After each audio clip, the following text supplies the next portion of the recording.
हम खाते हैं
सबको जय प्रभु यीशु मसीह जी की। मेरा नाम ललिता झा है और हम लोग डीडीए फ्लैट मदनगिर से आए हैं। मैं प्रभु यीशु मसीह का धन्यवाद करती हूँ कि प्रभु यीशु मसीह की बड़ी अनुग्रह और दया के द्वारा प्रभु ने मेरे बिजनेस पे बहुत आशीष दी। हमारा एक 5 करोड़ का बिजनेस हुआ। मैं धन्यवाद करती हूँ। बीते समय प्रभु ने बहुत आशीष दी। उसमें तकरीबन मुझे 5.25 लाख रुपए का प्रभु ने आशीष दी। मैं इस बड़ी अनुग्रह के लिए प्रभु का बहुत धन्यवाद करती हूँ कि सिर्फ प्रभु यीशु मसीह मैं अपने घर से ही काम करती हूँ। मैं धन्यवाद करती हूँ कि प्रभु यीशु मसीह कि ये बहुत बड़ी अनुग्रह दया है कि प्रभु की अनुग्रह और दया से मुझे बिज़नेस मिलने पाया और फिर से प्रभु ने मुझे इस बिज़नेस में उठाया है। और मैं धन्यवाद करती हूँ कि सच में जब हम लोग मन फिराते हैं और अपनी गलतियों का पश्चाताप करते हैं और प्रभु में कोशिश करते हैं प्रभु में समय देने की, तो बड़ी अद्भुत रीति से प्रभु यीशु मसीह हमें दुखों से, बीमारियों से, कर्जों से आज़ाद करते हैं और हमें फिर से बढ़ाते हैं। हमें फिर से उस दोबारा से मतलब हमारा जो हाथ यूँ लेने वाला होता है उसको देने वाला बनाते हैं। मैं बहुत धन्यवाद करती हूँ कि प्रभु ने बड़ी असीम कृपा दिखाई अपनी और फिर से मेरे काम को उठाया, बढ़ाया। मैं सच में इस लायक तो नहीं, प्रभु यीशु मसीह की इतनी दया है कि प्रभु यीशु मसीह इतनी आशीष दे रहे हैं। मैं इस बड़ी अनुग्रह और दया के लिए मैं यीशु मसीह का बहुत बहुत धन्यवाद करती हूँ। सबको जय प्रभु यीशु मसीह। सबको जय यीशु मसीह की। मेरा नाम सरिता और मैं मथुरा की रहने वाली हूँ। अब मैं दिल्ली में रहती हूँ, कड़कड़ूमा, और मेरे साथ दोनों मेरे बेटे आए। मैं जो ये संडे गया था उस संडे की गवाही दे रही हूँ जिस दिन गोल्डन भैया जी ने प्रचार किया था। तो मैं यहीं कलेसिया में बैठी थी, मैं पीछे की तरफ बैठी थी और मैं बैठी, भजन चल रहे थे और मेरे बैठे ही बैठे भजनों में और मेरा बुखार, सर पूरा गर्म हो गया बुखार से और मेरी आवाज़ बंद हो गई। और मैं देख रही थी सारे, पूरी कलेसिया भजन गा रही थी, सारे मतलब यीशु मसीह की महिमा में पूरे लिप वो थे। और मैं फिर देख रही मुझे कोई, मैं किसी को आवाज़ दूँ कि मुझे कोई ऐसी अजीब, मेरी आवाज़ नहीं निकल रही और मेरा सर इतना तेज़ गर्म हो गया, मेरी आंखों में से आंसू निकल रहे और मैं रोने को हो गई। गोल्डन भैया बैठे हुए थे, डपली बजा रहे थे। मैं भैया जी की तरफ भी देख रही थी, भैया जी उस टाइम थे नहीं यहाँ पर। मैं इनकी कोई आए तो बताए और मेरी आवाज़ भी नहीं निकल रही, मेरे आंसू निकल रहे थे, मैं बहुत घबरा रही। फिर मैंने चारों तरफ देखा, सारी कलीसिया महिमा कर रही थी। फिर मैंने कही है प्रभु यीशु मसीह मुझे इस परेशानी से ठीक करो बिल्कुल। और मुझे ऐसा लग रहा पूरी इसमें पूरे स्कूल में चीखना चिल्लाना कर दे, मुझे ये सब अच्छा नहीं लगता ऐसे करना। फिर मैंने यीशु मसीह को बोला, यीशु मसीह मुझे इस परेशानी से ठीक करो। मेरे बच्चे भी मुझे देख रहे थे और मैंने कि मुझे इस परेशानी से ठीक करो। मेरा आवाज़ आई और मैं ठीक हो गई वहीं पर बैठे बैठे और मुझे किसी की ज़रूरत नहीं पड़ी मदद की। मैंने यीशु मसीह को आवाज़ लगाई तो और यीशु मसीह से दया मांगी तो, और फिर मेरे से किसी ने ये बात कही कि मत डर, कुछ भी नहीं होगा, मैं तेरा कुछ भी नहीं बिगाड़ सकता। मैं तो खुद 6 साल से तेरे चक्कर में चारों तरफ से फंस गया, मैं खुद परेशान हूँ, मैं क्या करूँ। इतने ये बातें ऐसा लग रहा मेरे से कोई कुछ बोल रहा है। फिर मैंने कहा यीशु मसीह मुझे बिल्कुल ठीक करो इस परेशानी से, सब मुझे अच्छा नहीं लगता, ये क्या चीखना चिल्लाना, मैं ये सब नहीं चाहती, मुझे ये सब अच्छा नहीं लगता। जब मैं बिल्कुल बेकाबू हो जाती हूँ, ये सब जब होता है, तो मैंने यीशु मसीह से दुआ करी तो मुझे किसी की भी ज़रूरत नहीं पड़ी और मैं बैठे बैठे ही ठीक हो गई। यीशु मसीह ने मुझ पर दया करी और ऐसे ही आवाज़ें आ रही कि मैं तेरा कुछ भी नहीं बिगाड़ूंगा, मत डर। मैं तो खुद पहले से ही 6-7 साल से तेरे चक्कर में फंस के मैं तो परेशान हो गया। यीशु मसीह ने मुझे चंगाई दी, मैं यीशु मसीह का धन्यवाद करती हूँ।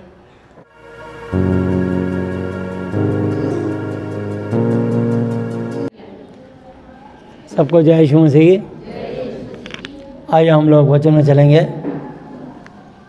और इफिसियों की पत्री 1 अध्याय और उसकी 13 और 14 आयत। पहले इफिसियों 1 की 2 आयत पढ़ूँगा, फिर 13-14। हमारे पिता परमेश्वर और प्रभु यीशु मसीह की ओर से तुम्हें अनुग्रह और शांति मिलती रहे, आमीन। और उसी में तुम पर भी जब तुमने सत्य का वचन सुना जो तुम्हारे उद्धार का सुसमाचार है और जिस पर तुमने विश्वास किया, प्रतिज्ञा किए हुए पवित्र आत्मा की छाप लगी, वह उसके मोल लिए छुटकारे के लिए हमारी मिरास का बयाना है कि उसकी महिमा की स्तुति हो। हालेलुया।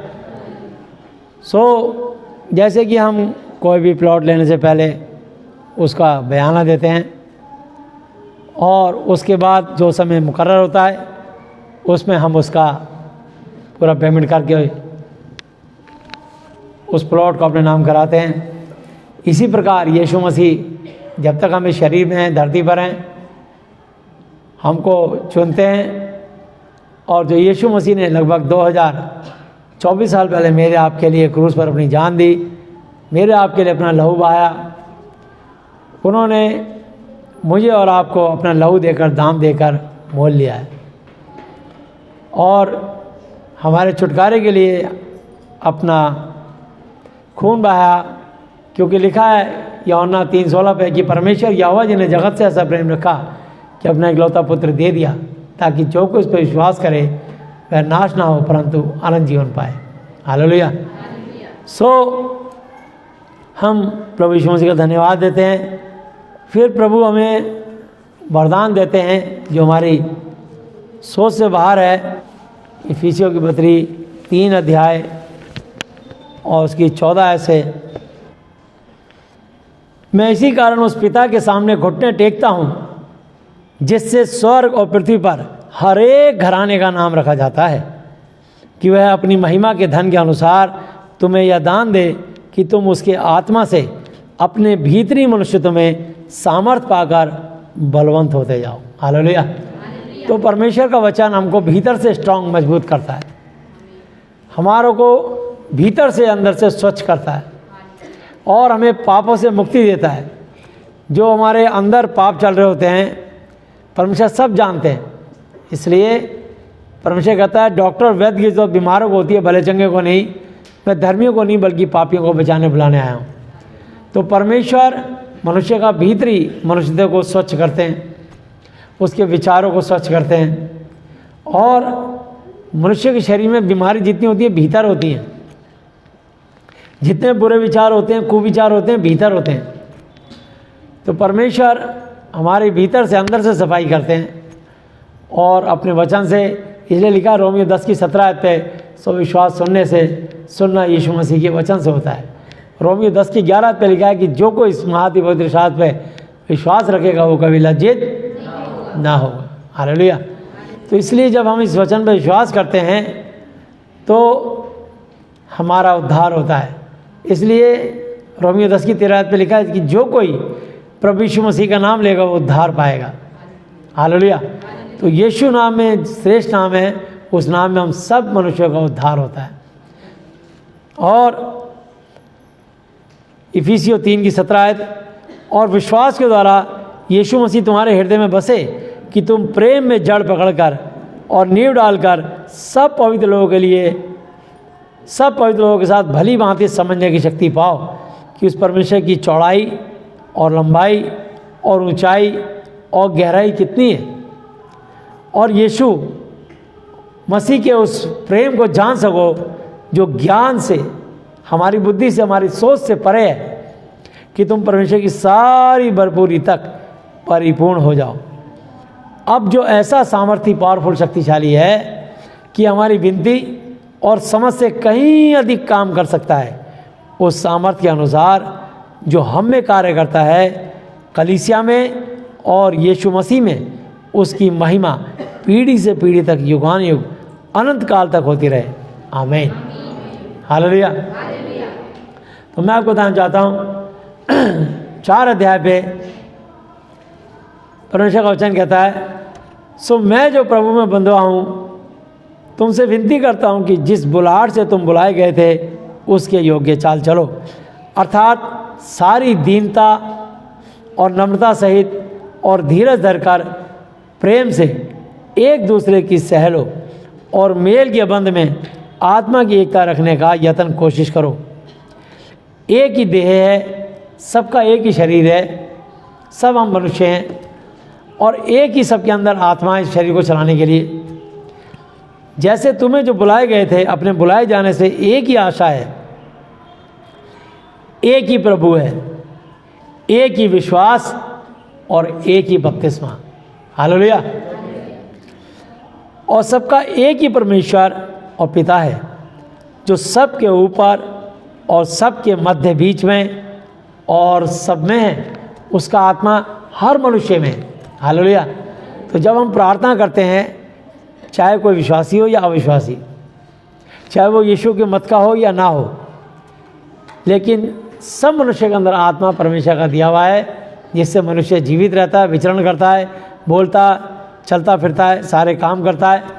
इसलिए परमेश्वर जब चाहे, जिससे चाहे, अपने अनुसार काम ले सकते हैं। हालेलुया। इसलिए हमें प्रार्थना करनी चाहिए। जब हम प्रार्थना करते हैं तो परमेश्वर हमारे, चाहे वो किसी भी मत का मनुष्य हो, उसके हृदय को, उसके दिल और दिमाग को ऐसा प्रेम से नम्र और दीन कर देते हैं कि वो सब कुछ हमारे फेवर में जैसा हम चाहते हैं हमारी प्रार्थनाओं के द्वारा हमारे लिए काम हो जाता है। हालेलुया। और हम पाते हैं और फिर हम यीशु की महिमा करते हैं कि प्रभु यीशु मसीह ने मुझे ये ब्लेसिंग दी, मेरा ये काम करा। तो काम यीशु मसीह करते हैं। हालेलुया। इसलिए हमें प्रार्थना करनी चाहिए। बाइबल में लिखा, प्रार्थना करो कि तुम परीक्षा में ना पढ़ो। पर हम में से हर एक को यीशु मसीह के दान के परिमाण से अनुग्रह मिला है। इसलिए वो कहता है कि वह ऊंचे पर चढ़ा, क्रूस पर चढ़ा और बंधुआई को बांध ले गया। जो हमारे पर बंधन थे, पाप और श्राप और कर्ज थे, जो बीमारियां और रोग थे, वो यीशु मसीह ने मेरे और आपके सारे गुनाह क्रूस पर अपना पवित्र लहू देकर हमें उस पापों से मुक्ति दी, ताकि हम पाप में ना मरें, पाप में जीवन ना बिताएं और पवित्र हो जाएं। और लिखा है, जैसा यूहन्ना 10:10 पर, चोर केवल चोरी करने, घात करने और नष्ट करने के लिए आता है, परंतु मैं इसलिए आया कि वे जीवन पाएं और बहुतायत का पाएं। तो प्रभु हमें बहुतायत का जीवन देने के लिए हमारे जीवन में मिलते हैं। और अपनी शिक्षा से, जो हर रविवार को हम आते हैं और जहाँ भी कॉटेज मीटिंग होती है वहाँ जाते हैं, तो हम जगह जगह सिर्फ परमेश्वर की शिक्षा से ये सीखते हैं कि प्रभु का वचन क्या कहता है। हम परमेश्वर के हथियारों को चलाना सीखें, जिससे कि हम शैतान के सब जलते तीरों को बुझा सकें। हालेलुया। इसलिए वो कहता है कि वह ऊंचे पर चढ़ा, क्रूस पर चढ़ा और बंधुआई को बांध ले गया और मनुष्यों को दान और वरदान दिए। हालेलुया। उसके चढ़ने से और क्या क्या पाया जाता है? केवल यह कि वह पृथ्वी की निचली जगहों में उतरा भी था। वो जब यीशु मसीह क्रूस पर चढ़ाए गए और उन्होंने अपना आत्मा छोड़ा और यीशु मसीह की आत्मा अधोलोक में गई, नरक में गई, कैदी आत्माओं को प्रचार किया। वहाँ भी उन्होंने चाहा कि जितने लोग कैद में अब तक बंद हैं, मैं इनको शुभ संदेश दूं और जो लोग इस पर ईमान भरोसा लाएं, विश्वास करें, वो सब छूट के अंतकाल के लिए स्वर्ग में जिए। और जो उतर गया, ये वही है जो सारे आकाश से ऊपर चढ़ भी गया कि सब कुछ परिपूर्ण करे। और उसने कितनों को भविष्यवाणी करने वाला भविष्यवक्ता नियुक्त करके, कितनों को सुसमाचार सुनाने वाले नियुक्त करके, कितनों को कलीसिया की देखरेख करने के लिए रखवाले और उपदेशक नियुक्त करके दे दिया, जिससे पवित्र लोग सिद्ध हो जाएं। कौन से लोग? पवित्र लोग। तो पवित्र लोग वो हैं जो परमेश्वर के वचन को सुनते और मानते हैं और उसकी आज्ञाओं पर, शिक्षाओं पर चलते हैं। वो परमेश्वर की दृष्टि में आज्ञा पर चलने वाले, सुनने वाले नहीं बल्कि चलने वाले धर्मी ठहराए जाएंगे। हालेलुया। जिससे पवित्र लोग सिद्ध हो जाएं और सेवा का काम किया जाए और यीशु मसीह की देह उन्नति पाए, जब तक कि हम सब के सब विश्वास और परमेश्वर के पुत्र यहोवा जी के बेटे यीशु की पहचान में एक ना हो जाएं और एक सिद्ध परफेक्ट मनुष्य ना बन जाएं और यीशु मसीह के पूरे डील डॉल तक ना बढ़ जाएं, ताकि हम आगे को बालक, बच्चे, नादान, छोटे ना रहें, जो मनुष्यों की ठग विद्या और चतुराई से उनकी भ्रम की युक्तियों की और उपदेश की हर एक ब्यार से उछाले और इधर उधर घुमाए जाते हो। तो बहुत सारे लोगों को चंगाई चाहिए होती है और वो चंगाई के लिए या प्रभु के ज्ञान के लिए, प्रभु की शिक्षा के लिए वो इधर से उधर, उधर से उधर, उधर से इधर कन्वेंशनों में भागते रहते हैं और उनके जीवन में इतना भटकाव होता है कि उनको समझ नहीं आता। वो इतने कंफ्यूज जाते हैं कि ये सही है या वो सही है, यहाँ जाएं या वहाँ जाएं, वो फैसला नहीं कर पाते। लेकिन मैं सच बताऊं कि परमेश्वर ने हर एक मनुष्य के लिए एक कलीसिया और एक झुंड और एक चरवाहा ठहराया है, और चाहते हैं कि प्रभु हर व्यक्ति अपने अपने झुंड के चरवाहे का आदर करे। इसलिए लिखा है 1 तीमुथियुस 5:17 आयत है कि प्रभु के दास 2 गुना आदर के योग्य समझे जाएं, क्योंकि वो आपको परमेश्वर के वचन से शिक्षा देते हैं और आपको सिखाते हैं और आपको उस राह पे लेके चलते हैं और आपको शैतान से लड़ना सिखाते हैं, ताकि शैतान आप पर कोई भी वार और चाल करके सफल ना हो सके, आप पर प्रबल ना हो सके और आप कभी परास्त ना हो, और प्रभु की दया अनुग्रह से, यीशु मसीह की अनुग्रह से आशीष पर आशीष, बरकत पर बरकत पाएं और धरती पर जीवन, आनंद का जीवन और स्वर्ग में अनंत काल का जीवन पाएं। हालेलुया। वरन प्रेम में सच्चाई से चलते हुए सब बातों में उसमें जो सिर है अर्थात यीशु मसीह में बढ़ते जाएं। हालेलुया। तो प्रभु के जो वचन है हम उस शिक्षा में बढ़ते चले जाएं। प्रभु हमें अपने वचन से तालीम देते हैं और उनकी शिक्षा में आगे बढ़ते हैं। तो इसलिए बाइबल सबको दी जाती है कि आप अपने बाइबल में खुद वचन देखें, क्या जो शिक्षा दी जा रही है वचन के अकॉर्डिंग है। जब वचन के अनुसार होती है तो हम आशीष पाते हैं। हालेलुया। इसलिए जिससे सारी देह हर एक जोड़ की सहायता से एक साथ मिलकर और एक साथ गठकर उस प्रभाव के अनुसार जो हर भाग के परिमाण से उसमें होता है अपने आप को बढ़ाती है कि वह प्रेम में उन्नति करती जाए। इसलिए मैं ये कहता हूँ और प्रभु को जता देता हूँ कि जैसे अन्य जाति लोग अपने मन की अनर्थ की रीति पर चलते हैं, तुम अब से फिर ऐसे ना चलो। हालेलुया। तो संसार के लोग होते हैं वो मन की अनर्थ रीति पर, उनको एक मनुष्य उन पर हुकूमत करता है और उनके अनुसार वो बताता है ये दिन शुभ है और ये दिन अशुभ है। परमेश्वर से नहीं पूछते, एक मनुष्य से पूछते हैं जिसको वो धार्मिक अगुवा मान लेते हैं और किसी बड़े पद पर उसको बिठा के और उसको परमेश्वर के तुल्य उसके आदर करते हैं। और ये परमेश्वर को जलन होती है क्योंकि परमेश्वर अपने नाम की महिमा किसी दूसरे को नहीं देता, वो जलनशील परमेश्वर है। हालेलुया। इसलिए उन्होंने कहा केसर का केसर को दो और परमेश्वर का परमेश्वर को दो। इसलिए यीशु मसीह कहते हैं जो परमेश्वर का आदर और मान है वो परमेश्वर को मिलना चाहिए।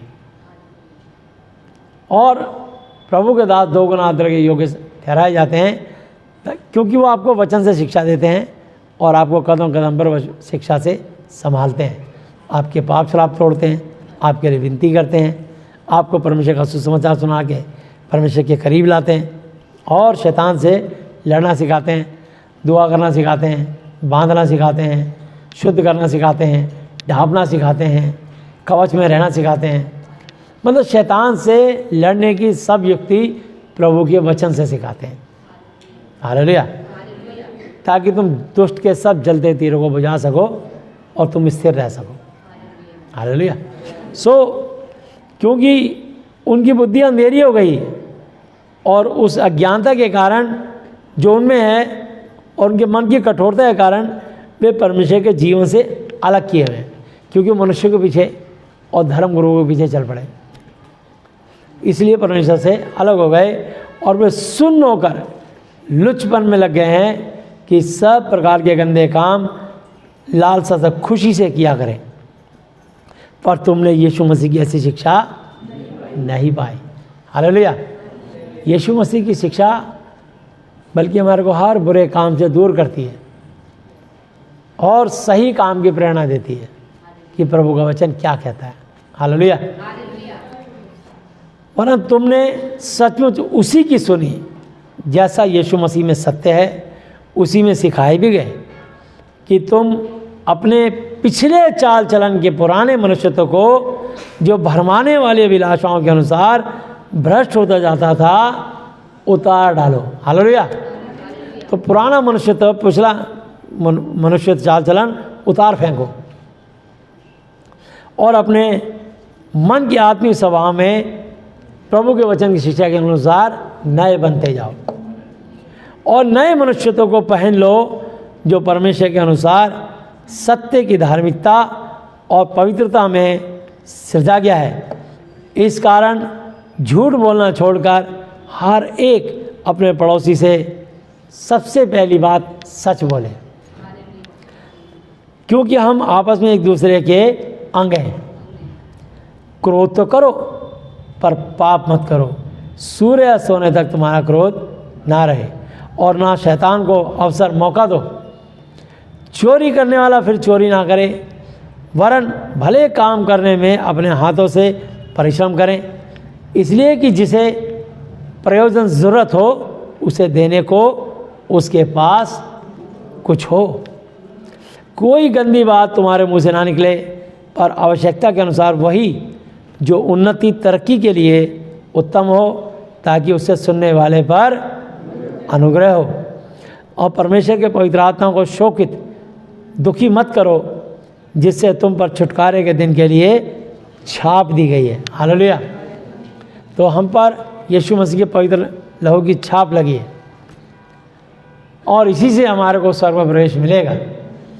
लेकिन ये उन्हीं को मिलेगा जो मत्ती 24 की 13 आयत को पूरा करेंगे, जो अंत तक धीरे धीरे रहेगा, उसी का उद्धार होगा।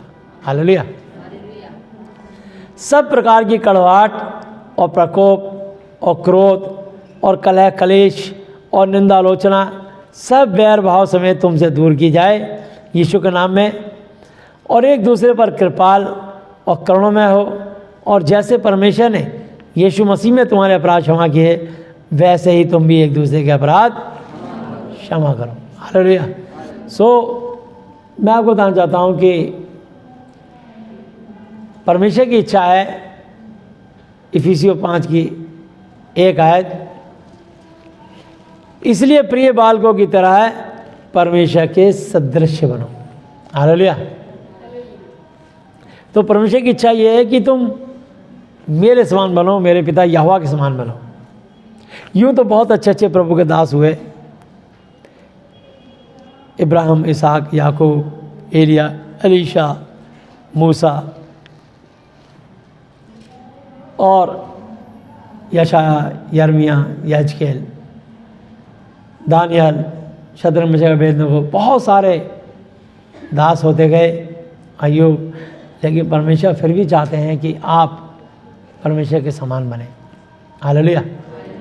हर एक का स्वभाव, फिलिपियों 2 की 5 आयत में लिखा, जैसा यीशु मसीह का स्वभाव था वैसा ही तुम्हारा भी स्वभाव। हालेलुया। तो इफिसियों 5 की 10 आयत पढ़ेंगे।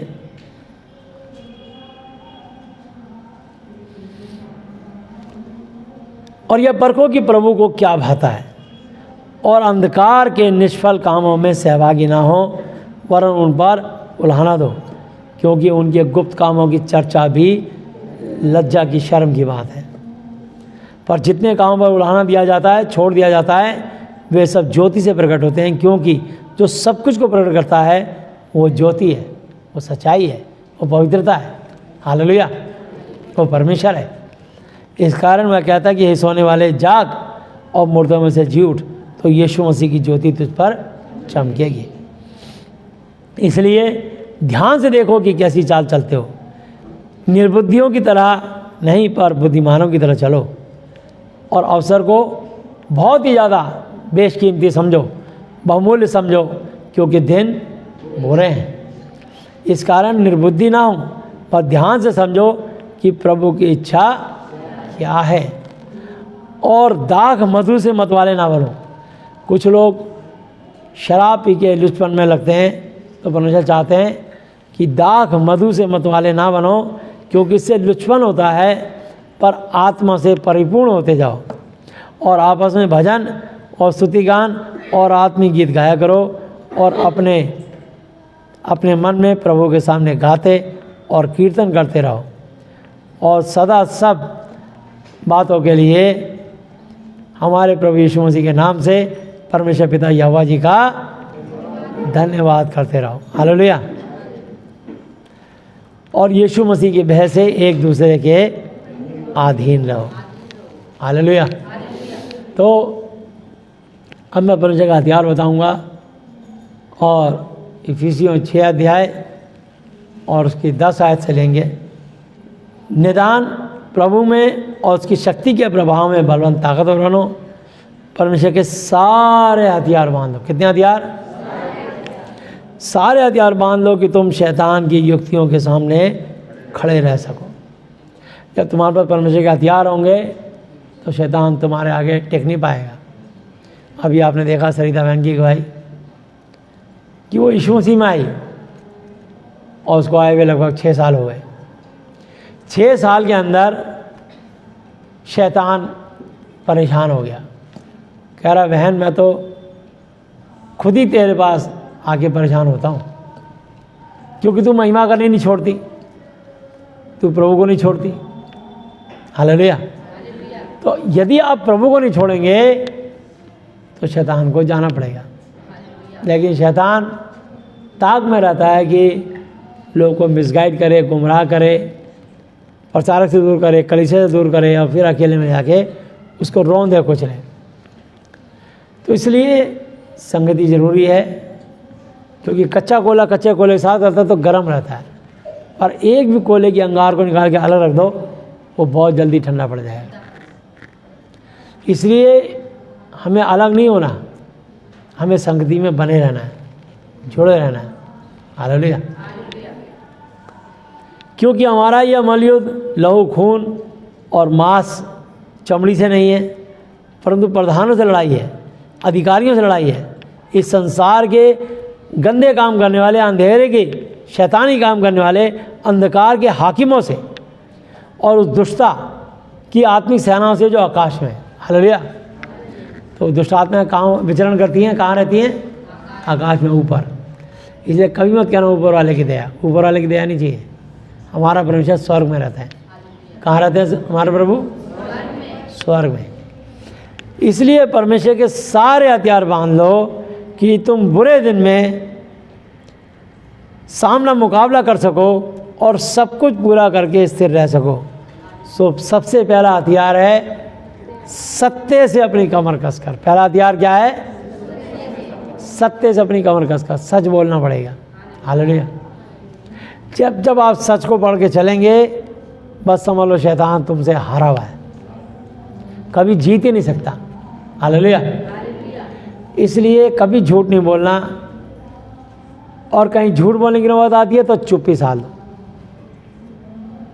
और कोई अधिक प्रेशर डाले तो बोलो देखो कोई ऐसा कारण है कि झूठ तो मैं कतई बोल नहीं सकता, और मजबूरी ऐसी है कि मैं सच बता नहीं सकता, इसलिए मैं सिर्फ चुप हूँ। हालेलुया। लेकिन झूठ नहीं बोलना, या तो बिल्कुल नहीं बोलना, बोलना तो सच बोलना, और सच बोलते ही शैतान गिर जाएगा और तुम्हारी विजय होगी। हालेलुया। इसलिए सत्य से अपनी कमर कसकर, धार्मिकता की झिलम पहनकर, और पाँव में मेल के सुसमाचार की तैयारी के जूते पहनकर, और उन सब के साथ विश्वास की ढाल लेकर स्थिर रहो, जिससे तुम उस दुष्ट के, शैतान के सब जलते हुए तीरों को बुझा सको। कितने तीरों को? सब जलते हुए। शैतान की जितनी भी प्लानिंग होगी सच के कारण सब नष्ट भ्रष्ट हो जाएंगी। हालेलुया। उद्धार, मोक्ष का टोप, उद्धार की टोप और आत्मा की तलवार जो परमेश्वर का वचन है ले लो। हालेलुया। बाइबल का वचन ले लो, यीशु का श्रेष्ठ नाम ले लो। हालेलुया। और हर समय और हर प्रकार से आत्मा में प्रार्थना और विनती करते रहो, और इसीलिए जागते, अलर्ट, चौकस रहो, सावधान रहो कि सब पवित्र लोगों के लिए लगातार विनती किया करो, और मेरे लिए भी, कि मुझे बोलने के समय, प्रचार के समय ऐसा प्रबल ताकतवर वचन दिया जाए कि मैं हियाब पूरे कॉन्फिडेंस, हिम्मत के साथ सुसमाचार का भेद बता सकूं, जिसके लिए मैं जंजीर से जकड़ा हुआ राजदूत हूँ, और यह भी कि मैं उसके विषय में जैसा मुझे चाहिए हियाब, हिम्मत, कॉन्फिडेंस से बोलूँ। हालेलुया। पूरी खराई से बोलूँ। इसलिए पहला तीमुथियुस 5:17 ऐसे पढ़ेंगे, जो प्राचीन अच्छा प्रबंध करते हैं, विशेष करके खास करके वे जो वचन सुनाने और सिखाने में परिश्रम करते हैं, 2 गुना आदर के योग्य समझे हैं। हालेलुया। ये प्रभु का आज्ञा है, ऑर्डर है कि प्रभु के दास 2 गुना आदर के योग्य समझे जाएं, क्योंकि वचन में लिखा जो मेरे भेजने वाले को ग्रहण करता है वो मुझे ग्रहण करता है। हालेलुया। क्योंकि प्रभु का सेवक तुमको इस वचन से तालीम देता है। प्रभु का सेवक तुम्हारे को शैतान से लड़ना सिखाता है। प्रभु का सेवक तुम्हारे लिए समय समय तैयार होकर के तुम्हारे लिए विनती करता है इस वचन से। और कभी कभी प्रभु के सेवक की लाइन जब नहीं जुड़ती तब आप खुद इतने निपुण हो जाते हो, दक्ष हो जाते हो कि आप खुद शैतान से इस वचन को लेकर लड़ते हो और शैतान परास्त हो जाता है, हार जाता है। हालेलुया।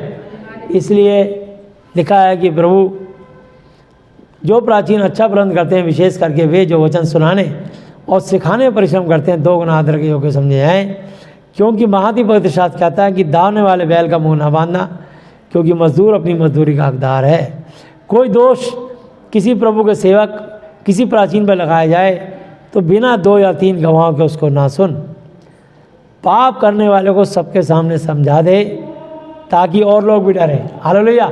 तो पाप करने वाले को सबके सामने समझाने से क्या होगा, और लोगों में भी एक भय का माहौल व्याप्त होगा जिससे कि वो जवाब न दे सकें और सतर्क हो जाएं और प्रभु का दास जो वचन से शिक्षा देता है परमेश्वर की आज्ञा पूरी हो। हालेलुया। देखो वो कौन सा पुत्र होता है जिसको उसका पिता डांटता है, जिसका पिता उससे प्रेम करता है। अगर उसे प्रेम नहीं करेगा वो तो कुछ नहीं कहेगा। अब सड़क पे इतने लोग हैं, हम किसी को कुछ समझाते भी नहीं, अच्छा करे बुरा करे, क्योंकि हमें पता है वो हमारी सुनेगा नहीं, वो हमें जानता नहीं। अगर हम उसको कुछ शिक्षा देंगे तो वो हमें खरी खोटी सुना देगा। तो किसको सुनाया जाता है, किसको डांटा जाता है? जिसको पुत्र समझते हैं। परमेश्वर जिसको पुत्र डांटता है उसको कोड़े भी लगाता है। तो तुम इस ताड़ना को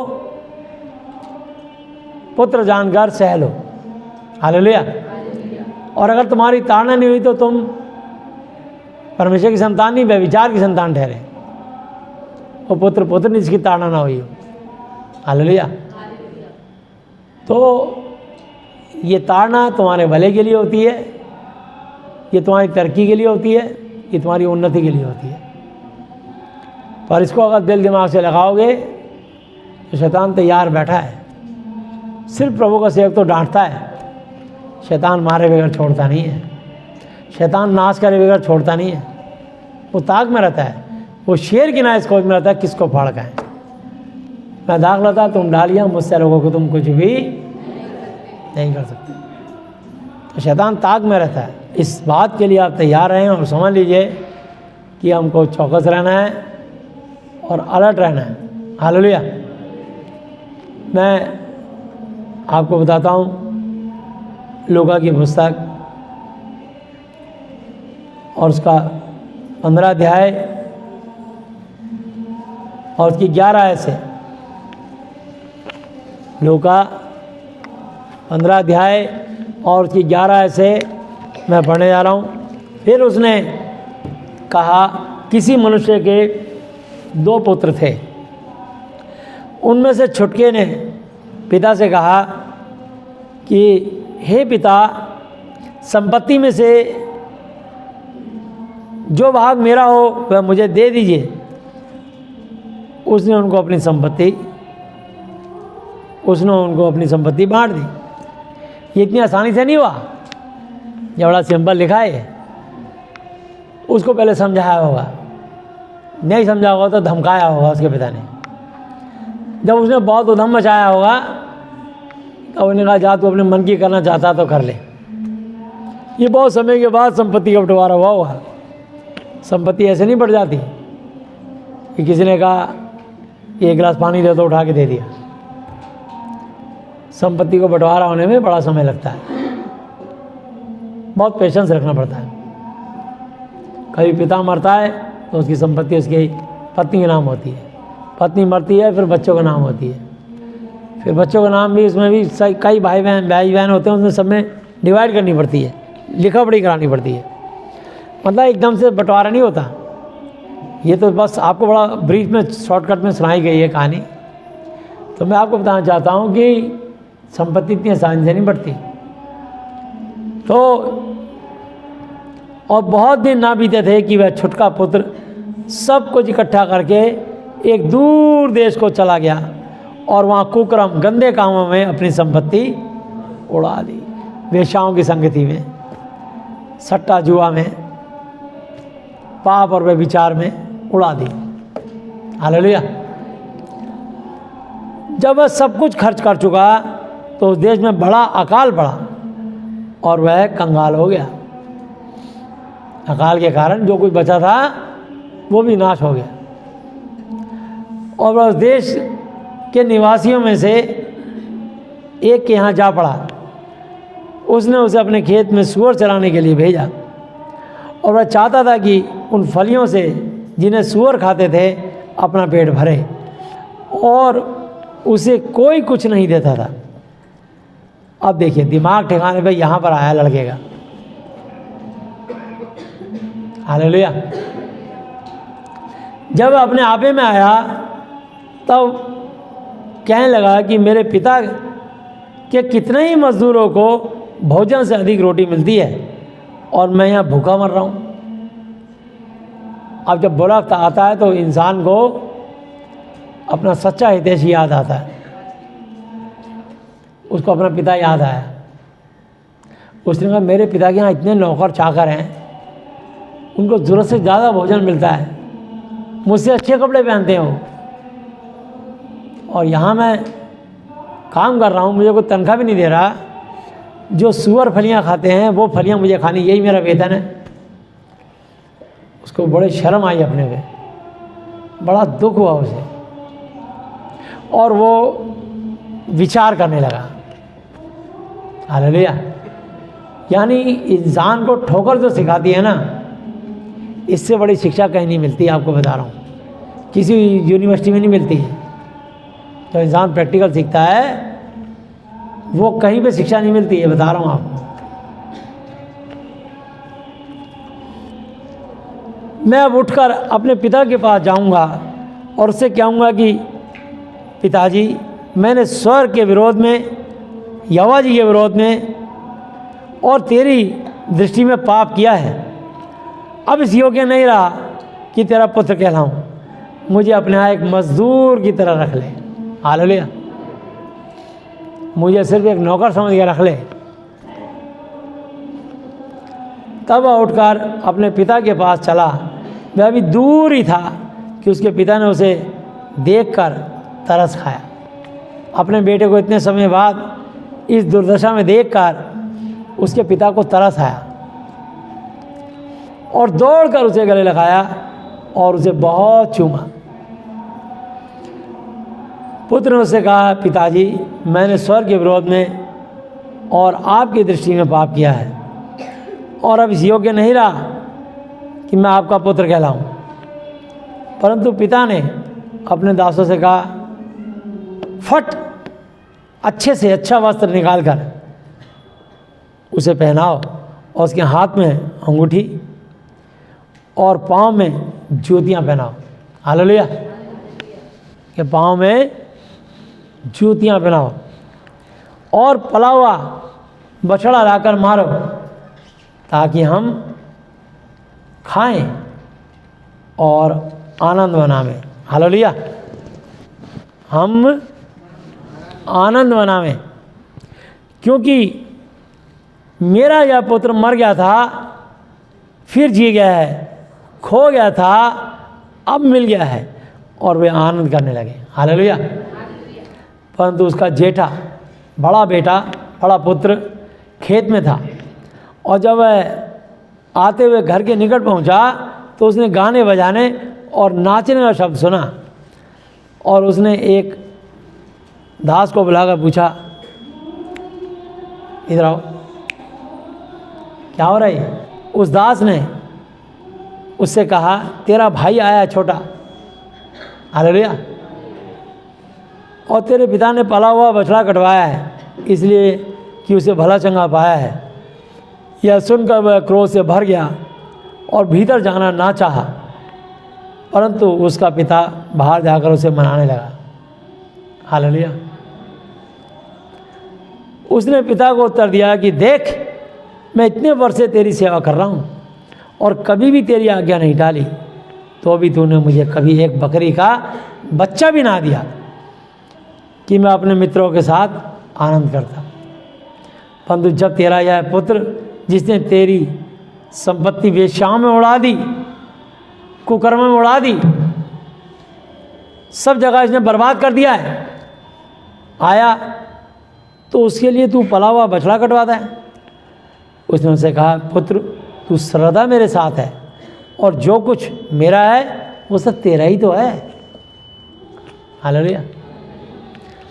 परंतु अब आनंद करना और मगन होना चाहिए, क्योंकि यह तेरा भाई मर गया था फिर जी गया है, खो गया था अब मिल गया है, चला गया था लौट आया। हालेलुया। तो मैं आपको बताना चाहता हूँ, परमेश्वर की निगाहें खोए हुए को ढूंढती। हालेलुया। और वो एक एक भेड़ को ढूंढ ढूंढ कर अपने पास लाते हैं, और जब मिल जाती है तो आनंद मनाते हैं। जैसे कि प्रभु ने लिखा है इसी 15 अध्याय की एक आयत से देखते हैं।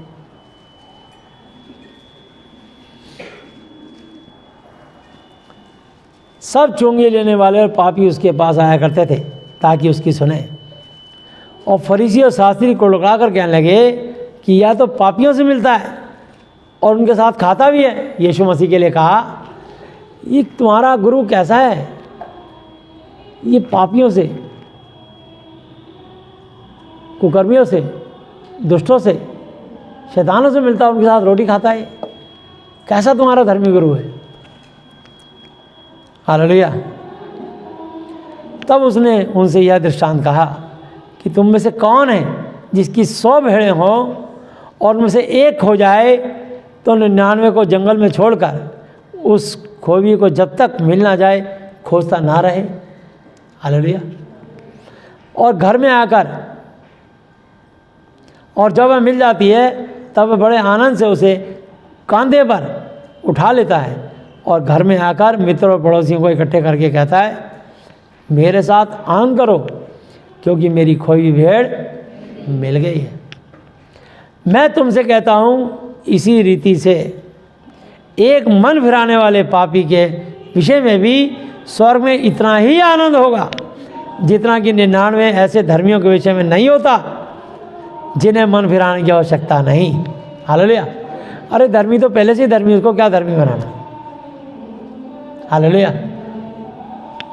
या कौन ऐसी स्त्री होगी जिसके पास 10 सिक्के हों और उनमें से एक हो जाए तो वह दिया लालटेन मंगाकर जलाकर और घर को पूरी तरह झाड़ बुहार एक एक टाट पल्ली झाड़ू लगा के सब पूरी तरह खोजेगी जब तक वो सिक्का मिलना जाए। दिया बार कर, दिया जलाकर, घर झाड़ बुहार कर जब तक मिल ना जाए जी लगाकर खोजते ना रहे। और जब मिल जाता है तो अपने सखियों और पड़ोसियों को इकट्ठी करके कहती है कि मेरे साथ आनंद करो क्योंकि मेरा खोया हुआ सिक्का मिल गया है। मैं तुमसे कहता हूँ इसी रीति से एक मन फिराने वाले पापी के विषय में परमेश्वर के स्वर्गदूतों के सामने आनंद होता है। हालेलुया। तो एक पापी के विषय में परमेश्वर के स्वर्गदूतों के सामने भी ऐसे ही आनंद होता है। हालेलुया। मत्ती की पुस्तक 9 की 12-13 आयत पढ़ेंगे। उसने यह सुनकर उनसे कहा, वैद्य भले चंगों को नहीं परंतु बीमारों को अवश्य। सो तुम जाकर इसका अर्थ सीख लो कि मैं बलिदान नहीं परंतु दया चाहता हूँ, क्योंकि मैं धर्मियों को नहीं परंतु पापियों को बुलाने आया हूँ। हालेलुया। यूहन्ना 6 की 37 आयत में प्रभु कहते हैं, यूहन्ना 6:37,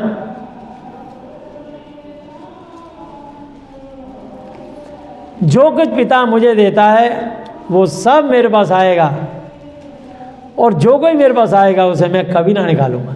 हालेलुया। तो परमेश्वर कभी किसी को अपने पास से नहीं निकालते।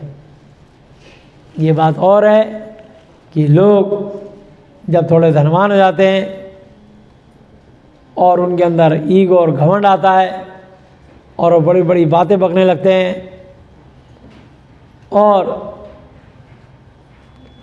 वो वचन की समझ नहीं रखते।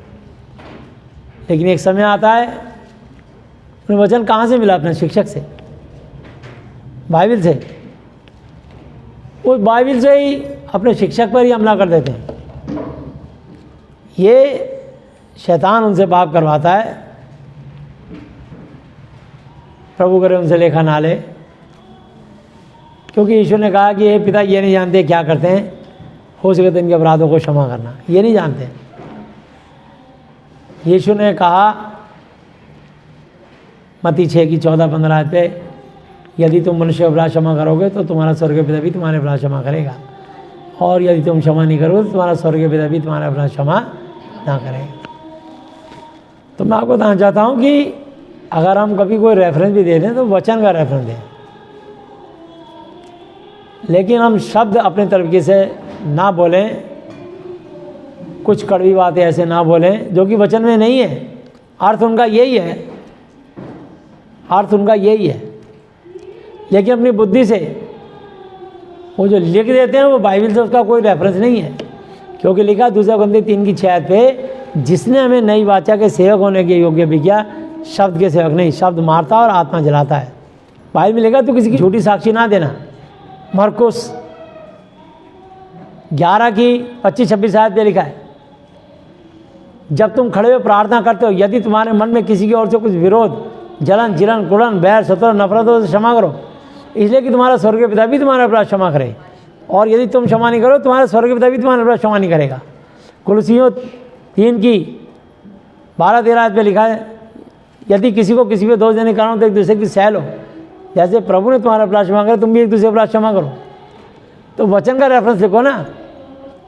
मैंने 3 रेफरेंस दिए, तीनों बिल्कुल बाइबल से हैं। और 2 Corinthians 3 की 6 आयत पे लिखा, जिसने हमें नई वाचा के सेवक होने के योग्य भी किया, शब्द के सेवक नहीं वरन आत्मा के, क्योंकि शब्द मारता और आत्मा जलाता है। सीखनी चाहिए बाइबल, डालना चाहिए वचन, डाल देते हैं शब्द। क्यों प्रभु के दास को ऐसा करते हो कि तुम्हें वो कुछ ऐसी बात बोल जाए और हम भी खामखा न्याय के दिन दोषी हो जाएंगे? कोई बात नहीं, प्रभु तुम आशीष दे, प्रभु तुम्हारे से इस बात का लेखा ना लगे। हो सके तो प्रभु इनके अपराध को क्षमा करना। यीशु ने कहा अपने अपराधी को कितनी बार? 7 बार क्षमा करो। 7 बार के बाद 7 के 70 गुना बार, 490 बार क्षमा करो। उसके बाद यीशु ने कहा कि जहाँ तक मैं मरते दम तक मैंने अपराध क्षमा करे। बस 490 तुम्हारे लिए लिखा है मैंने, लेकिन आखिरी सांस तक अपने अपराधियों को माफ़ करना, ये लिखा है यीशु मसीह ने। प्रभु को जो फैसला करना करे, मैं प्रभु के हाथों में सौंपता हूँ। कोई बात नहीं, जो प्रभु का न्याय है मंजूर है, बिल्कुल मंजूर है। इब्रानी 12 अध्याय पे लिखा है, वो बेटा बेटा नहीं जिसकी ताड़ना ना हुई। हाँ जी, तो कोई बात नहीं, अगर ताड़ना होती है तो इसमें कोई भलाई होती है। ये देखो लड़के का जो मैंने भी किस्सा सुना है, इसकी ताड़ना हुई, और जब ताड़ना हुई तो उसको अपने पिता भी याद आ गया और स्वर्ग के पिता यहोवा जी भी याद आ गए, और लौट आया अपने घर पे। सब कुछ लुटा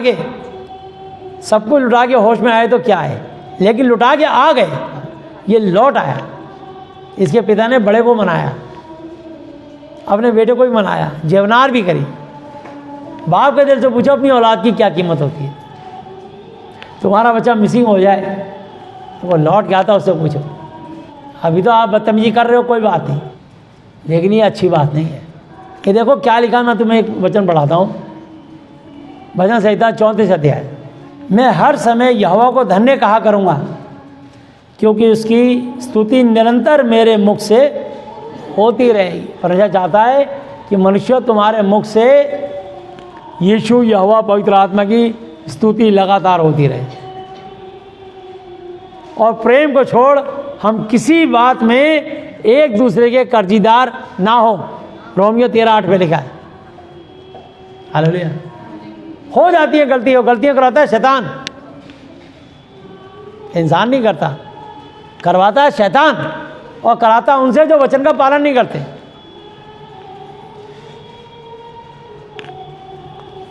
मैं यहोवा पर घमंड करूंगा, नम्र लोग यह सुनकर आनंदित होंगे।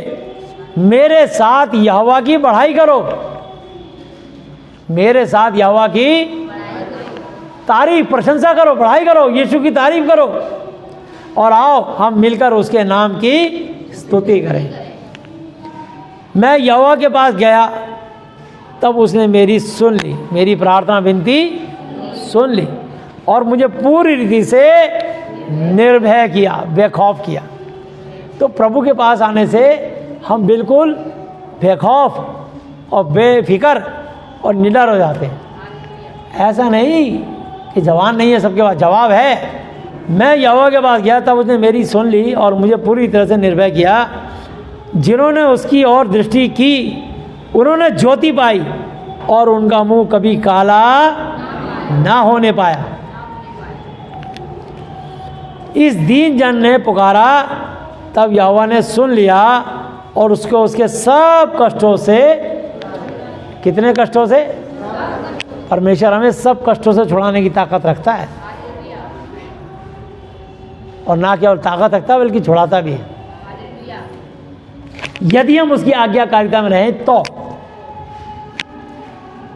यहोवा के डरवैयों के चारों ओर उसका दूत छावनी किए हुए उनको बचाता है।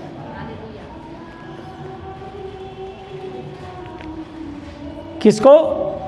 यहोवा के डरने वालों को, उसका भय मानने वालों को। वचन को बारीकी से समझना। यहोवा के डरने वाले डरवैयों के चारों ओर उसके दूत छावनी किए हुए उनको बचाता है। जवान सिंहों को तो घटी होती है, जवान शेर कई बार शिकार निकल जाता है उनके हाथ से। जवान शेरों को अपने में नाज होता है कि शिकार जाने नहीं दूंगा, और वह हाँफ हाँफ के थक जाता है, शिकार निकल जाता है। जवान सिंहों को तो घटी होती, और वो भूखे भी रह जाते हैं कभी कभी, परंतु यहोवा के खोजियों को किसी भली वस्तु की घटी ना होवेगी। हालेलुया। हे बच्चों, हे लड़कों लड़कियों, आओ मेरी सुनो, मैं तुमको यहोवा का भय मानना सिखाऊंगा इस वचन से। हालेलुया। वह कौन मनुष्य है? वो कौन मनुष्य है? सारे मनुष्य हैं जो जीवन की इच्छा रखता है। सब जीवन जीना चाहते हैं, अच्छा जीवन जीना चाहते हैं, और लंबी उम्र जीना चाहता है ताकि भलाई देखे। वो अपनी जीभ को बुराई से रोक रख। हालेलुया। अगर लंबी उम्र चाहिए और भलाई चाहिए तो अपनी जबान पे ताला लगा दे, अपनी जीभ को बुराई से रोक रख, और अपने मुंह की चौकसी कर, उससे छल कपट की कोई बात ना निकले। बुराई को छोड़ और भलाई कर, मेल मिलाप को ढूंढ, उसी का पीछा कर। यहोवा की आंखें धर्मियों पर लगी रहती हैं, और उसके कान भी उनकी प्रार्थना दुहाई की ओर लगे रहते हैं। यहोवा बुराई करने वालों के विमुख रहता है। अब बताइए, बुराई करोगे तुम जवान चलाओगे? परमेश्वर कह रहा है मैं तुम्हारे विमुख हो जाऊंगा, करो बुराई।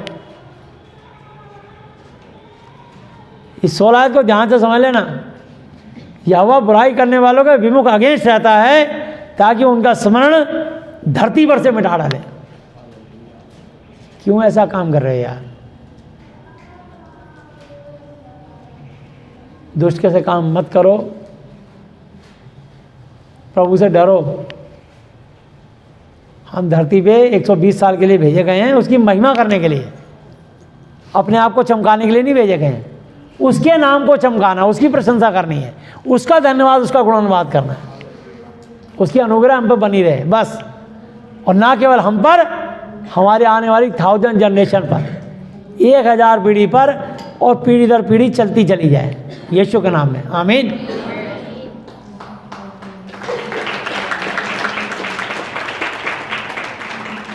इसलिए नाक रगड़नी पड़ती है, प्रभु कोई गलती ना हो। बस पता नहीं, यहाँ दिमाग नहीं काम कर रहा, बड़ा फ्यूज हो गया, कुछ याद है कुछ याद नहीं है, पर जाने जाने हर भूल के लिए माफ़ी मांगता हूँ, मांगती हूँ। प्रभु देख रहे क्या शर्माना, ताकि प्रभु की दया हो तुम पर। हालेलुया। यदि परमेश्वर हमारी और तुम्हारा विरोधी हो सकता है। धर्मी दुहाई देते हैं और यहोवा सुनता है और उनको सब विपत्तियों से छुड़ाता है। कितनी विपत्तियों से? सब मुसीबतों से छुड़ाता है। यहोवा टूटे मन वालों के समीप करीब रहता है और पिसे हुओं का उद्धार करता है। इस्राएलियों ने कहा, क्या यहोवा मूसा की सुनेगा, हमारी नहीं सुनेगा? हम भी तो इस्राएली हैं। तंबू में आग फेंक के दोनों को भस्म कर दिया। तुम मूसा का मुकाबला अपने से करोगे? मेरा दास हो। दोनों को भस्म कर दिया, भले ही तुम इस्राएली हो। एक ही रात में 23,000 इस्राएलियों को जहरीले सांप से कटवा के मरवा डाला, एक ही रात में। ऐसा क्रोध होता है यहोवा का। ये तो तुम अनुग्रह के टाइम, यीशु के टाइम में जी रहे हो, तभी तो बदतमीजी कर रहे हो कि यीशु मुझे कुछ कहते नहीं।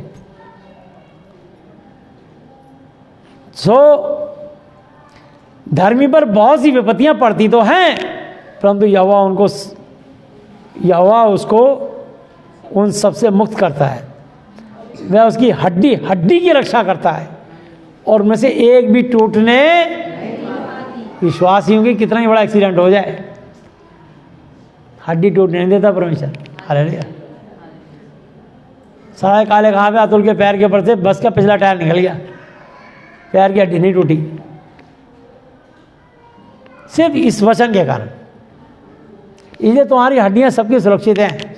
यीशु मसीह को जब क्रूस पे चढ़ाया गया था, तब मरने से पहले हर क्रूस पे चढ़ाने वाले की हड्डियां तोड़ते थे, कोनी की, यहाँ की, घुटने की, कंधे की। पर यीशु मसीह ने पहले ही अपनी आत्मा छोड़ दी। एली एली लमा शबक्तनी कह के अपनी जान आत्मा छोड़ दी। उनकी हड्डी तोड़ने की जरूरत नहीं पड़ी। इसलिए लिखा है, अगर यीशु की हड्डी नहीं टूटी तो तुम्हारी भी नहीं टूटेगी। हालेलुया। कितना भी कुछ हो जाए, एक्सीडेंट हो जाए, कोई भी दुर्घटना हो जाए, पहाड़ से गिर जाए, चाहे कोई भी गलती हो चाहे, लेकिन ये वचन याद रखना कि मेरी हड्डी नहीं टूट सकती। जब भी एक्सरे होगा, रिपोर्ट होगा, सारी रिपोर्ट नॉर्मल होगी, एक भी हड्डी विश्वासी की टूटे नहीं मिलेगी। हालेलुया। क्योंकि लिखा, तेरे निकट 1000, तेरे दाहिनी ओर 10,000 गिरेंगे, परंतु वो तेरे पास शैतान नहीं आएगा। हालेलुया। ये वचन जीवित है, इनको लाइटली मत लेना, हल्के में मत लेना ऐसे। यहाँ लिखा है, दुष्ट अपनी बुराई के द्वारा मारा जाएगा और धर्मी के बैरी दोषी ठहरेंगे। यहोवा अपने दासों का आत्मा मोल लेकर बचा लेता है और जितने उसकी शरणागत हैं उनमें से कोई भी दोषी नहीं ठहरेगा। अगर आप प्रभु की शरण में आए हो तो परमेश्वर आपको दोषी नहीं ठहराएगा, लेकिन आज्ञा तो माननी पड़ेगी ना। अब ये जो इस्राएली बकझक करते थे कि हमें बहुत दिन हो गए मीट नहीं मिला खाने को, हम तो गुलाम ही सही थे, यहोवा ने इतनी बटेर फेंकी कि इस्राएली खा खा के उनकी नाक से झाग आने लगा। देखो इब्रानी 10 अध्याय पे देखो, क्योंकि व्यवस्था जिसमें आने वाली अच्छी वस्तुओं का प्रतिबिंब है पर उनका असली स्वरूप नहीं, इसलिए उन एक ही प्रकार के बलिदानों के द्वारा जो प्रतिवर्ष अचूक चढ़ाए जाते हैं पास आने वालों को कदापि सिद्ध नहीं कर सकती, नहीं तो उनका चढ़ाना बंद क्यों ना हो जाता। इसलिए कि जब सेवा करने वाले एक ही बार शुद्ध हो जाते तो फिर उनका विवेक, उनकी बुद्धि उन्हें पापी ना ठहराता, परंतु उनके द्वारा प्रतिवर्ष पापों का स्मरण हुआ करता है। देखा पुराने नियम में साल में 3 बार पाप बनाए जाते थे, पर यीशु मसीह एक ही बार में क्रूस पर चढ़े और अपना लहू बहाया और मेरे को और आपको अब ये जो है अन्न बलि, पशु बलि, पाप बलि, मेल बलि, इस चढ़ाने की आवश्यकता नहीं है। अब हम सिर्फ धन्यवाद के बलिदान चढ़ाने। हालेलुया।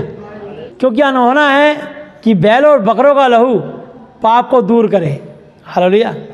ये बहुत बिल्कुल अनहोना है।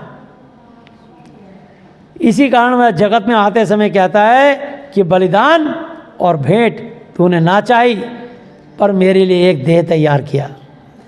होम बलियों और पाप बलियों से तू प्रसन्न नहीं हुआ। तब मैंने कहा, देख मैं आ गया हूँ। पवित्र इस महापवित्र शास्त्र में मेरे विषय में लिखा हुआ है, ताकि हे परमेश्वर तेरी इच्छा पूरी करूँ। यीशु ने कहा। हालेलुया। तब कहा, मैंने कहा, देख मैं आ गया हूँ। इस महापवित्र शास्त्र में मेरे विषय में लिखा हुआ है, ताकि हे परमेश्वर तेरी इच्छा पूरी करूँ। सिर्फ यहोवा जी की इच्छा पूरी करने के लिए यीशु मसीह मनुष्य बना। हालेलुया। अपने आप को शून्य किया। ऊपर तो वह कहता है कि ना तो तू बलिदान और भेंट और होम बलियों और पाप बलियों को चाहा, और ना उनसे प्रसन्न हुआ। यद्यपि ये बलिदान तो व्यवस्था के अनुसार चढ़ाए जाते हैं। फिर यह भी कहता है कि देख मैं आ गया हूँ, ताकि तेरी इच्छा पूरी करूँ। निदान वो पहले को उठा देता है, ताकि दूसरे को नियुक्त करे। हालेलुया। पहले को उठा दिया उसने, पुरानी व्यवस्था को उठा दिया, ताकि दूसरी व्यवस्था नियुक्त करे। धन्यवाद का बलिदान दिया जाए। अब ये पाप बलि, अन्न बलि, पशु बलि, मेल बलि खत्म। सिर्फ धन्यवाद के बलिदान चढ़ाने पड़ेंगे। हालेलुया। जैसा कि लिखा है फिलिपियों 4 की 4 से लेकर 7 आयत तक, प्रभु में सदा आनंदित रहो। मैं फिर कहता हूँ आनंदित रहो। तुम्हारी कोमलता सब मनुष्यों पर प्रकट है। प्रभु तुम्हारे निकट है। किसी बात की चिंता मत करो, परंतु हर एक बात में विनती, प्रार्थना, निवेदन, धन्यवाद के साथ प्रस्तुत की जाए। तब परमेश्वर की शांति जो यीशु मसीह में तुम्हारे हृदय, तुम्हारे विचारों को यीशु मसीह में सुरक्षित रखेगी। हालेलुया। उसी इच्छा से हम यीशु मसीह के देह एक ही बार बलिदान चढ़ाए जाने के द्वारा पवित्र किए गए। एक ही बार। हालेलुया। यीशु मसीह एक बार मेरे आपके लिए क्रूस पर चढ़ गया, उसके बाद अब कोई बलिदान और कोई व्यवस्था नहीं रही, धन्यवाद के सिवा। हालेलुया। और हर एक याजक तो खड़े होकर प्रतिदिन सेवा करता है, और एक ही प्रकार के बलिदानों को जो पाप को कभी भी दूर नहीं कर सकते बार बार चढ़ाता है। वह व्यक्ति तो पापों के बदले एक ही बार बलिदान सर्वदा के लिए चढ़ा कर परमेश्वर के दाहिने जा बैठा। हालेलुया। यीशु मसीह ने एक ही बार अपनी क्रूस पर जान दी और मुर्दों में से जी उठे, और आज यहोवा के दाहिनी ओर स्वर्ग में जाकर बैठ गए। और ना केवल बैठ गए, बल्कि स्वर्ग प्रति का सारा अधिकार यीशु मसीह को दिया गया। हालेलुया। और उसी समय से इसकी बाढ़ जो रहा है कि उसके बैरी उसके पांव के नीचे की पीढ़ी बने, क्योंकि उसने एक ही चढ़ावे के द्वारा उन्हें जो पवित्र किए जाते हैं सर्वदा के लिए सिद्ध कर दिया है।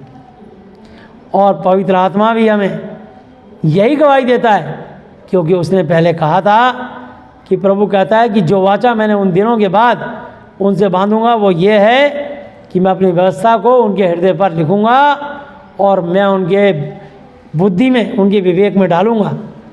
फिर वो ये कहता है कि मैं उनके पापों को और उनके अधर्म के कामों को फिर कभी स्मरण याद नहीं करूंगा। हालेलुया। इसलिए यीशु मसीह ने मेरे और आपके सारे पापों को मिटा दिया। और ये आप ये पढ़ सकते हैं यशायाह की पुस्तक और उसके 43 की 21 और 25 आयत। यशायाह की पुस्तक 43 चैप्टर 21 और 25 पढ़ सकते हैं।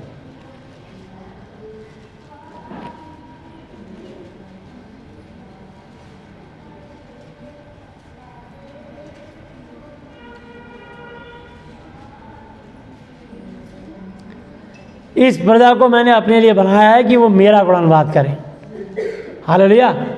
इस प्रजा को मैंने अपने लिए बनाया है कि वो मेरा गुणगान, मेरे बेटे यीशु मसीह का गुणगान करें। और इसकी 25 आयत में लिखा है, मैं वही हूँ जो अपने नाम के निमित्त, नाम के कारण तेरे अपराधों को मिटा देता हूँ और तेरे पापों को फिर दोबारा स्मरण याद नहीं करूँगा। हालेलुया। और यशाया 44 की 22 आयत पे लिखा है, 44 की 22, मैंने तेरे अपराधों को काली घटा के समान और तेरे पापों को बादलों के समान मिटा दिया है, मेरी ओर फिर लौटा क्योंकि मैंने तुझे छुड़ा लिया है। तो प्रभु ने मुझे आपको छुड़ा लिया है और वो चाहते हैं कि हम पश्चाताप करके लौट आएं और दोबारा फिर से गलती ना करें, बस, और धन्यवाद दें। और अगर कोई हो गई हो तो अपने कमरे में जाके नाक रगड़ के माफ़ी मांग ले प्रभु से। और दिन में किसी के लिए जंगली दाना, कड़वी जड़ ना रखें। यहाँ आएंगे, मैं एक बार 22 आयत दोबारा पढ़ देता हूँ, 44 की 22 आयत, मैंने तेरे अपराधों को काली घटा के समान और तेरे पापों को बादल के समान मिटा दिया है, मेरी ओर फिर लौटा क्योंकि मैंने तुझे छुड़ा लिया। तो परमेश्वर चाहता है कि तेरे सारे पाप मैंने मिटा दिए हैं, उनको याद नहीं करूँगा, लेकिन फिर से पाप मत करना, बस ये मेरी बात है। हालेलुया। ये है बाइबल की शिक्षा। वापस आएंगे इब्रानी 10 अध्याय पे 18 आयत, और जब इनकी क्षमा हो गई तो फिर पाप का बलिदान नहीं रहा। हालेलुया। सो हे भाइयों, जबकि हमें यीशु के लहू के द्वारा उस नए और जीते मार्ग से महाति पवित्र साथ में प्रवेश करने का हियाब हो गया है, जो उसने पर्दे अर्थात अपने शरीर में होकर हमारे लिए अभिषेक किया है, और इसलिए कि हमारा ऐसा महान याजक है जो परमेश्वर के घर का अधिकारी है। हालेलुया। तो आओ हम सच्चे मन और पूरे विश्वास के साथ और अच्छी बुद्धि विवेक को दोष दूर करने के लिए हृदय पर छिड़काव लेकर और देह को शुद्ध जल से धुलवा कर परमेश्वर के समीप, उसके करीब जाएं और अपनी आशा के अंगीकार को दृढ़ता से थामे रहें, क्योंकि जिसने प्रतिज्ञा किया है वो सच्चा है। और प्रेम और भले कामों में उकसाने के लिए एक दूसरे की चिंता किया करें। हालेलुया। किस काम में? प्रेम में, भले कामों में, उकसाने के लिए एक दूसरे की लगातार चिंता किया करें, और एक दूसरे के साथ इकट्ठा होना ना छोड़ें, जैसे कि कितनों की रीति पर एक दूसरे को समझाते रहे, और ज्यों-ज्यों उस दिन को निकट आते देखो त्यों-त्यों और भी अधिक यह किया करो, क्योंकि सच्चाई की पहचान प्राप्त करने के बाद यदि जानबूझकर पाप करते रहे तो पापों के लिए फिर कोई बलिदान बाकी नहीं है। हालेलुया। हाँ, दंड का एक भयानक बाढ़ जोना और आग का ज्वलन बाकी है जो विरोधियों को भस्म कर देता है। जबकि मूसा की व्यवस्था को ना मानने वाला 2 या 3 जनों की गवाही पर बिना दया के मार डाला जाता है, तो सोच लो कि वह कितने और भी भारी दंड के योग्य ठहरेगा, जिसने परमेश्वर के पुत्र को पांव से रौंदा और वाचा के लहू को जिसके द्वारा वह पवित्र ठहराया गया था अपवित्र जाना है, और अनुग्रह की आत्मा का अपमान किया, क्योंकि हम उसे जानते हैं जिसने कहा कि पलटा लेना मेरा काम है, मैं ही बदला लूँगा। और फिर यह कि प्रभु अपने लोगों का न्याय करेगा। हालेलुया। प्रभु अपने लोगों का न्याय करेगा, बिल्कुल करेगा। जीवते परमेश्वर के हाथों में पड़ना भयानक बात है, परंतु उन पहले दिनों को स्मरण करो जिनमें तुम ज्योति पाकर दुखों के बड़े झमेले में स्थिर रहे। कुछ तो यूँ कि तुम निंदा और कलेश सहते हुए तमाशा बने, और कुछ यूँ कि तुम उनके साजी हुए जिनकी दुर्दशा की जाती थी, क्योंकि तुम कैदियों के दुख में भी दुखी हुए और अपनी संपत्ति भी आनंद से लुटने दी। हालेलुया। प्रभु के राज्य के लिए अपनी संपत्ति भी खुशी से लुटने दी, कोई बात नहीं, ये जानकर कि तुम्हारे पास एक और भी उत्तम और सर्वदा ठहरने वाली संपत्ति दौलत है, और वो है प्रभु यीशु मसीह। हालेलुया। सो अपना हियाब ना छोड़ो, क्योंकि उसका प्रतिफल बड़ा है। क्योंकि तुम्हें धीरज धरना अवश्य है, ताकि परमेश्वर की इच्छा को पूरी करके तुम प्रतिज्ञा का फल पाओ। क्योंकि अब बहुत ही थोड़ा समय रह गया है, जबकि आने वाला आएगा और देर ना करेगा। और मेरा धर्मी जन विश्वास से जीवित रहेगा, और यदि वह पीछे हट जाए तो मेरा उससे मन प्रसन्न ना होगा। पर हम हटने वाले नहीं कि नाश हो जाएं, पर विश्वास करने वाले कि अपनी आत्मा को बचाएं। हालेलुया। 2 Corinthians 13-14 पढ़ेंगे।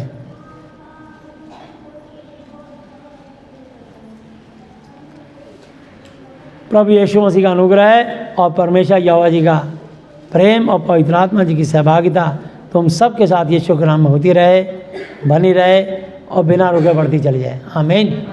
तो प्रभु यीशु मसीह नासरी अब तक के अपने जीवित वचन पर पढ़े सुनने पर हम में से प्रत्येक को बहुत ऐसा आशीष दे। आमीन।